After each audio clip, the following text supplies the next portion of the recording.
슈카월드와 슈카 사장님의 운이 다른 거다. 15년 전에 했으면 올인도 없었다. 아니 10년 전이었으면 그냥 말만 아저씨인데. 근데 지금 하셨기 때문에 팬데믹에 의해서 수혜주인분이 나왔고 그야말로 운칠기삼? 그런다고 좋아요. 운짝 이길 수 있을 것 같아?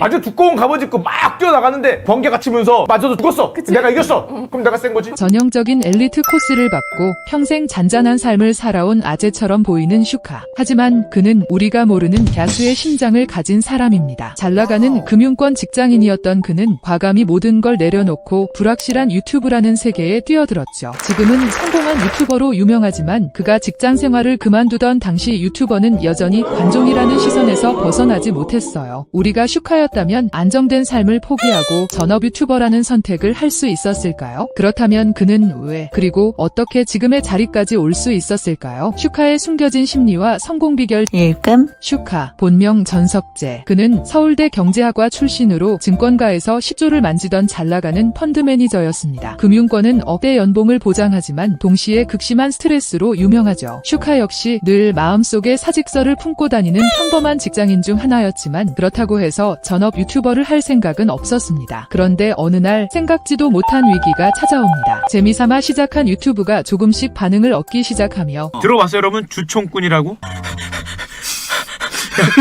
빨리 주면은 3회 갈게! 왜 줘야 되는데 그럼 모르시는구나 그러면서 손들어 이렇게 질문 있습니다. 질문 저 모르신대요. 질문. 너 뭐야 그럼 목이 새끼 주주야 이 새끼야. 그 주총꾼이야. 알지 그거 장난 아니야. 갑자기 회사 감사팀에 호출을 받게 된 거죠. 겸직 금지 의무를 위반해 중징계를 받을 상황인데 바로 자진 퇴사하면 징계는 면하게 해주겠다. 그 말을 들은 슈카는 결국 사직을 선택합니다. 왜냐고요? 징계를 받으면 금융권 이직이 안 되니 사실상 그에게 다른 선택지는 없었던 거죠. 제가 라디오 방송을 갔는데 회사 다니면서 유튜브 저 잘렸는데요.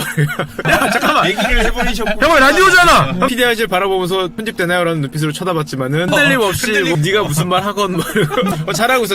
오케이 목소리 좀만 높이고 목소리 좀 순식간에 이게 됐지만 15년 만에 다시 이렇게 됐어요. 와 원서 저랑 같이 쓰시면 될 것 같고요. 청춘을 되찾으셨구나. 쉽지 않습니다. 회사 후 슈카는 전업 유튜버로 활동을 시작합니다. 투자 관련 전문 지식과 유쾌한 입담을 무기로 개인 유튜브 채널 슈카월드를 넘어 각종 방송에도 출연하며 자신의 영역을 조금씩 확장해 나갔습니다. 그리고 결정적인 계기가 찾아옵니다. 바로 코로나 쇼크로 주식시장이 요동치던 시기. 주식 안 하면 바보라는 말이 나올 정도로 투자 열풍이 불 때 슈카월드는 초보 투자자들을 위한 쉽고 재미있는 콘텐츠를 더욱 집중적으로 만들어내며 폭발적인 인기를 얻게 됩니다.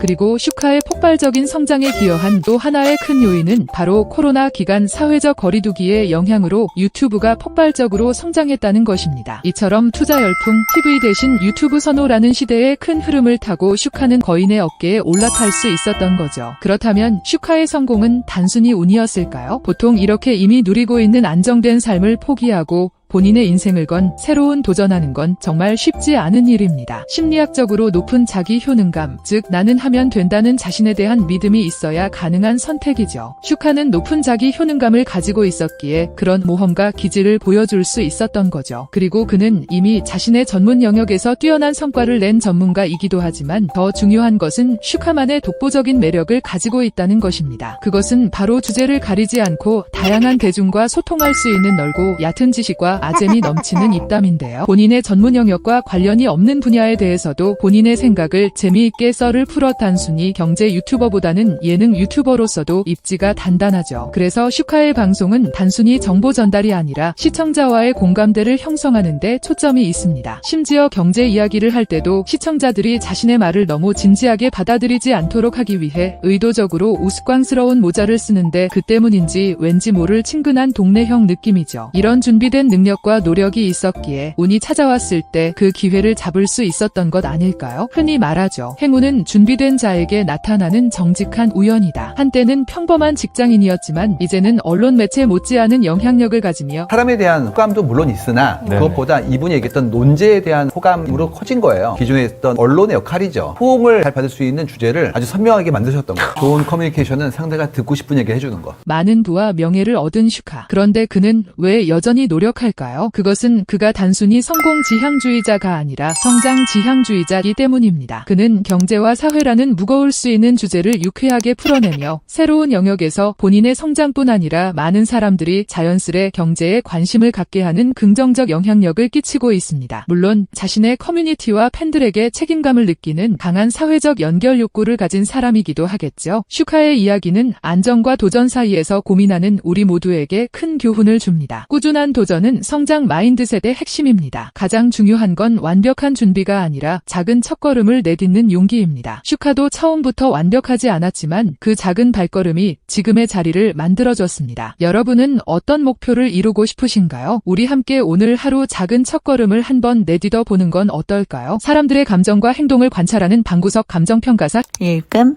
구독, 좋아요, 알림 설정 부탁드려요.